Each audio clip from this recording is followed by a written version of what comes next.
Right now, breaking news from the Federal Reserve, the central bank announcing that Chairman Ben Bernanke is now going to start holding regularly scheduled news conferences. Our economics editor, Michael McKee, joins me now with the details. Michael? Well, Mark, it's a major change in Fed policy and the way they do things. They'd hinted at this in the minutes of the December meeting. They've been working to improve their communications with the public and with the markets in particular. Bernanke, of course, recently took questions at the National Press Club. Now, apparently, he's going to do it 4 times a year, as the Fed put it, to present the Federal Open Market Committee's current economic projections and to provide additional context for the FOMC's policy decision. This year, he's going to be talking on April 27th, that's after their next meeting, June 22nd, and November 2nd. Those are the meetings at which Fed officials update their forecasts. On those dates, they're going to move up the statements release to 12:30 p.m. You know, it comes out normally around 2:15. Going to be 12:30 on those 4 days each year, Mark.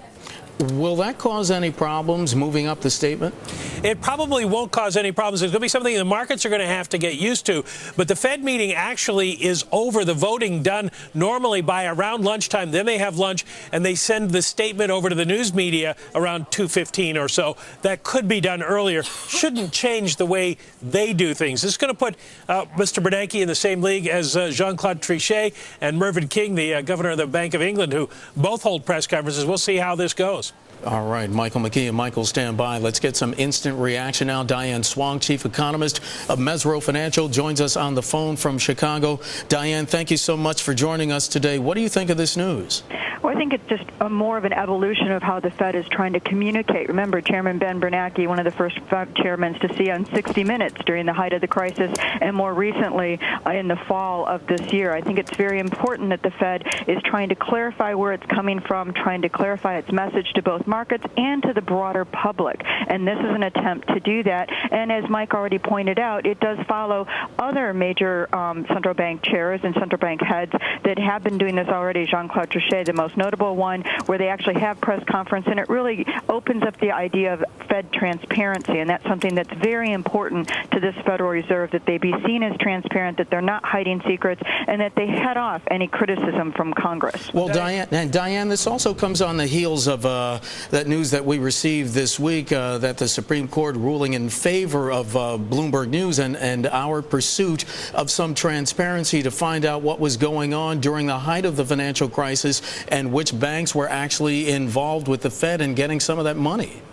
Well, certainly this is another part of being transparent. I can't comment, obviously, on your own Bloomberg case, but the reality is that this Fed has really tried to be transparent to the point that they feel they can. During the height of the crisis, if we had known the banks that had the most trouble, that would have only added insult to injury, and there was a reason to protect the names of those banks during that period in time. But later on, being more revealing is also important now after the fact. And we've seen certainly some banks get turned down, say, on their dividend requests and things like that, and actually expressing it themselves before the Fed actually presents it to the public. So I think these are very important steps that the Fed is trying to be as transparent as possible and take away any concept of being that ivory tower that's untouchable and conspiracy theories fly. They want to dismantle that entire idea. They did not want to release the discount minutes discount numbers because they were afraid of the market reaction. Same reason they haven't wanted to do press conferences, but the European Central Bank press conferences become sort of non-events unless the head of the ECB wants to make a statement, wants to get something into the news. How do you think markets will react here in the U.S.? Is there a possibility they could misinterpret, they could overreact?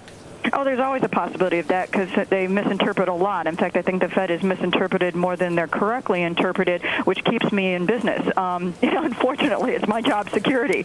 But I do think it is an important step nonetheless. I think the markets are getting used to it. They got used to the fact that we have dissents now. That's something we did not have under Chairman Greenspan. It's something that Ben Bernanke has embraced, the more Socratic method of hashing out the actual decisions at the meetings rather than ahead of the meetings.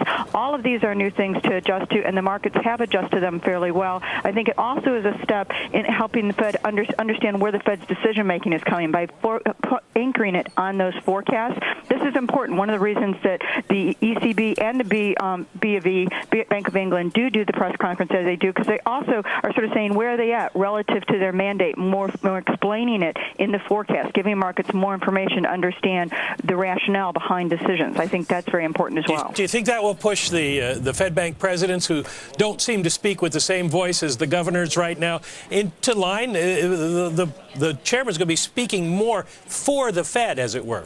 Well, there's no question about that, although remember, whenever he speaks for the Fed, he has to tone his language down to be the consensus view rather than just his view, where the presidents get to say, this is my view, not the view necessarily of my colleagues. So there is a difference there, and I don't think the independents, these Fed presidents have shown been very vocal, and they have historically been vocal more on the hawkish side of the equation, and that's continued today. The fact that we actually see dissents in the last couple of years has been unusual but new, and we've adjusted to it. So I don't think much would stop many of these Fed presidents. As you and I know, Mike, they're pretty strong personalities to stop them from talking. Diane, it's Mark again. I was just wondering, I realize that this might not be your purview, but how do you think the press would react to this?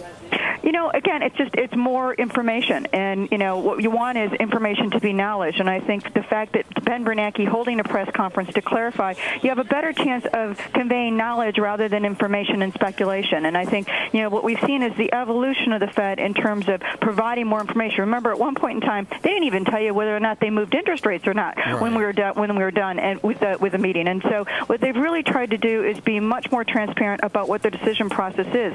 The problem with that is when decisions are ambiguous, and that's where we're at today and where we have been during much of the last couple of years. And I think that's where the difficulty for the press is interpreting ambiguousness within the Federal Reserve. And Ben Bernanke is still going to have to reflect that, much like he does at testimonies to Congress. Even though he'll be in charge now, he still has to reflect the consensus of the Fed, not just his own view. Diane, how does this then change the dynamic, if you will, between the press, between U.S. journalists and members of the Federal Reserve? I think it actually increases the closeness. I mean, we've seen in the past there was one point in time where only certain journalists got access to the Fed. Right. It was a very limited thing. I think we're seeing a much more democratic Federal Reserve on this now. It's not just favorite people that get access. They're trying to be much more egalitarian about the access. And by having a full-out press conference, you're eliminating that sort of special status of certain individuals. And I think that is much more democratic and certainly, again, more reflective of Ben Bernanke's personality in general. All right. Diane Swonk, Mesirow Financial, joining us on the phone from Chicago, and also our economics editor, Michael McKee, joining us from the newsroom. Thank you both so much.